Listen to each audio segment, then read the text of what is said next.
Título de la prédica para el día de hoy: Dios no da lo que quita. Lo que Él da no lo quita, ¿cierto? Claro, pues lo que Dios da no lo quita. Ahí está el título de la prédica. Y estamos allí en Romanos capítulo 10, capítulo 11, perdón, capítulo 11. Y habíamos visto que el pueblo de Israel fue escogido, pero no aceptó a Jesús como su Mesías y como su Salvador. Entonces quedó como una rama cortada y que al final volverá a ser ¿qué? Injertada, porque ellos fueron el pueblo, fueron el árbol que Dios decidió en esa rama escogerlo como el original. Nosotros éramos la rama silvestre que fue injertada en el árbol de la vida, que aquí lo había comparado con un árbol, con un olivar. Y entonces le está hablando aquí a su pueblo, que es un pueblo desde ese momento que decidió no hacerle caso a Dios, no recibió a su Hijo Jesús como Señor y Salvador. Solo esos 120 al comienzo y que alcanzaron gente, pero el pueblo de Israel hoy en día la mayoría no. Y Dios es un Dios justo y la salvación solo se logra a través de su Hijo Jesús. Y es más, para poder entender este texto que vamos a leer hoy, necesito que alguien me ayude. Pablo en un comienzo siendo israelita, siendo de la tribu de Benjamín, pero israelita. En un comienzo se llamaba Saulo, o era su nombre en griego. ¿Qué hacía Saulo al comienzo de lo que nos acordamos de él? ¿Qué hacía? Perseguía a la iglesia ¿Para qué? Perseguía a la iglesia. para matarlos. Para matarlo. O sea, era enemigo de la iglesia. Sí, Demasiado. Ah, bueno, pues eso es lo que ocurría y le ocurre a mucha gente de Israel. A ella no les gusta el evangelio y es enemiga de la iglesia, es decir, enemigo tuyo y mío.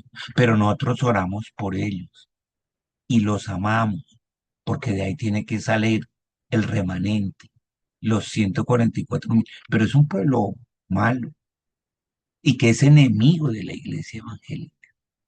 Eso sigue siendo hoy en día cierto. Eso que le pasó a Saúl, que después Dios le habló y se le manifestó y le dijo, ahora te voy a decir Pablo, su nombre en hebreo, y de perseguidor que era de la iglesia para matarla, se volvió en seguidor.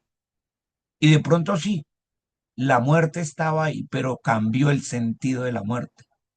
Él perseguía a la iglesia para matarla, pero después él dio su vida, Pablo, para salvar a la humanidad también, a través del mensaje del Evangelio. Impresionante.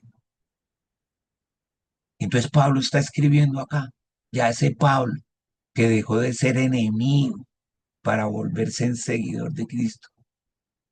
Mire la forma en que él habla. Aquí en Romanos 11:25, vamos a ver hasta el 29.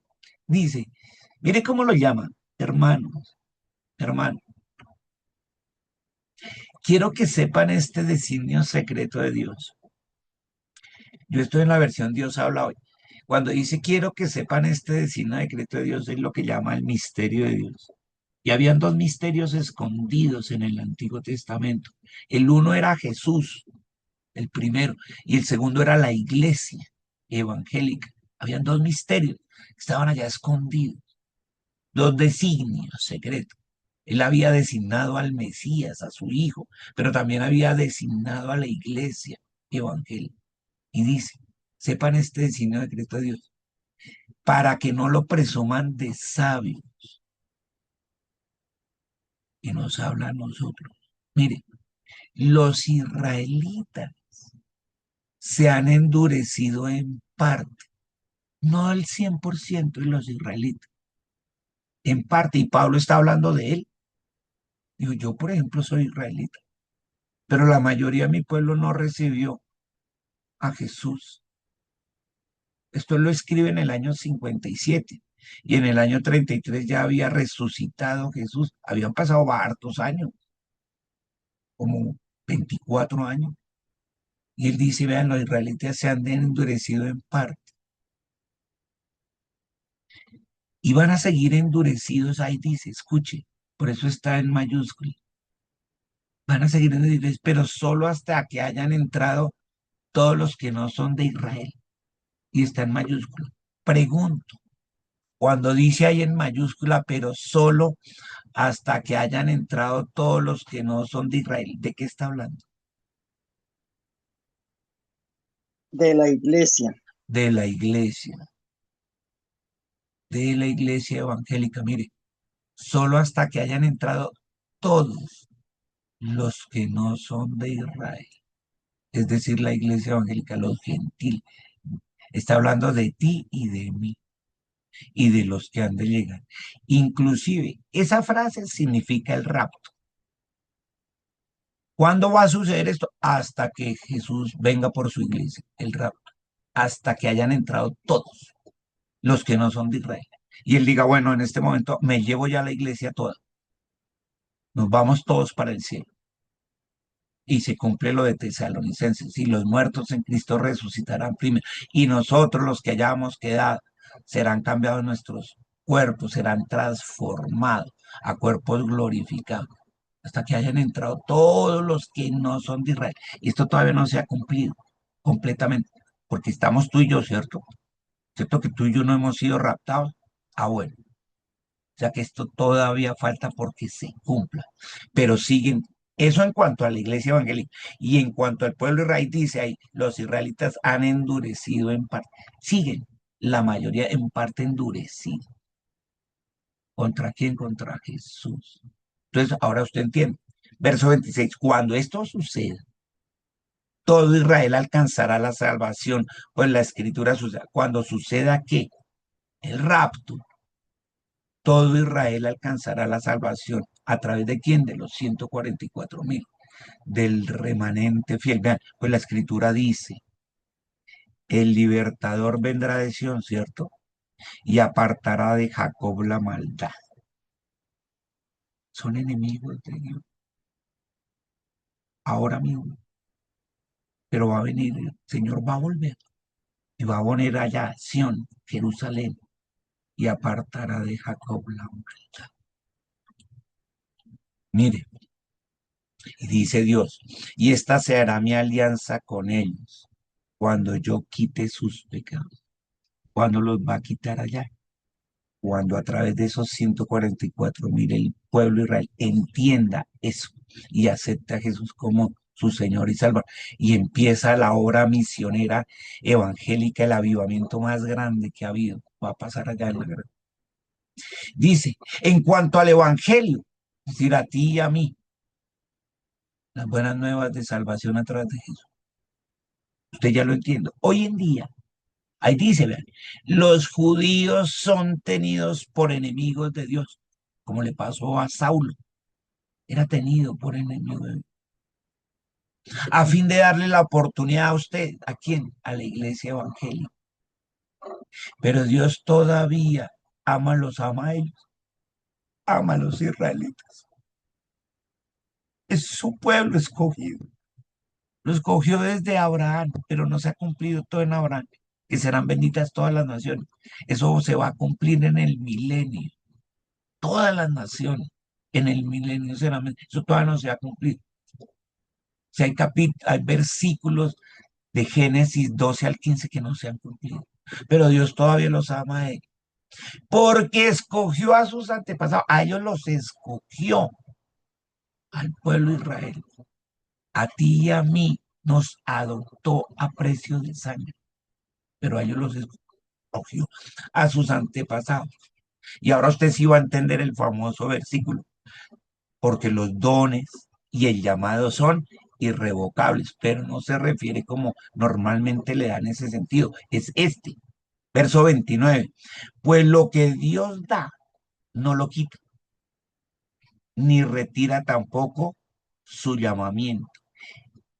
Reina Valera dice aquí, porque los dones y el llamamiento son irrevocables, pero no se refiere a los dones ministeriales solamente, ni al llamado a servirle a Dios. No, señor. Aquí está hablando del pueblo de Israel.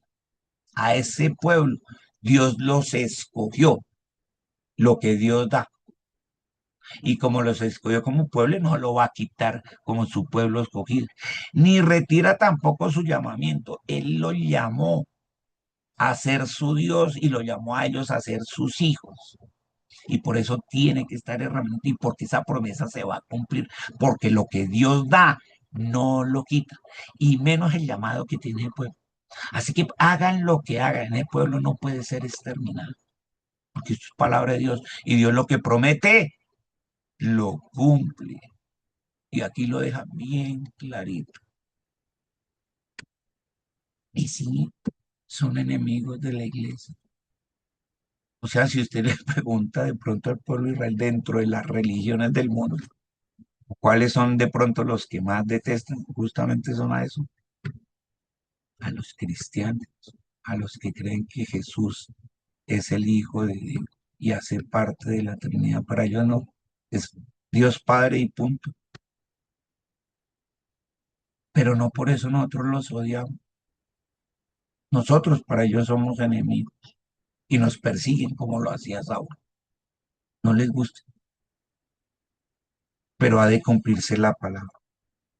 Por eso aquí lo explica muy bien en cuanto al Evangelio, en cuanto a los israelitas, en cuanto a la iglesia evangélica, en cuanto al rapto, en cuanto a Jesús, en cuanto al milenio. Habla de todos estos versículos, hablan de eso.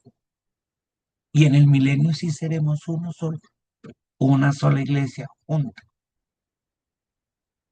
Cuando estos en la gran tribulación entiendan, se conviertan a Cristo, haya esa eh, misión evangélica impresionante, un gran avivamiento como nunca lo han.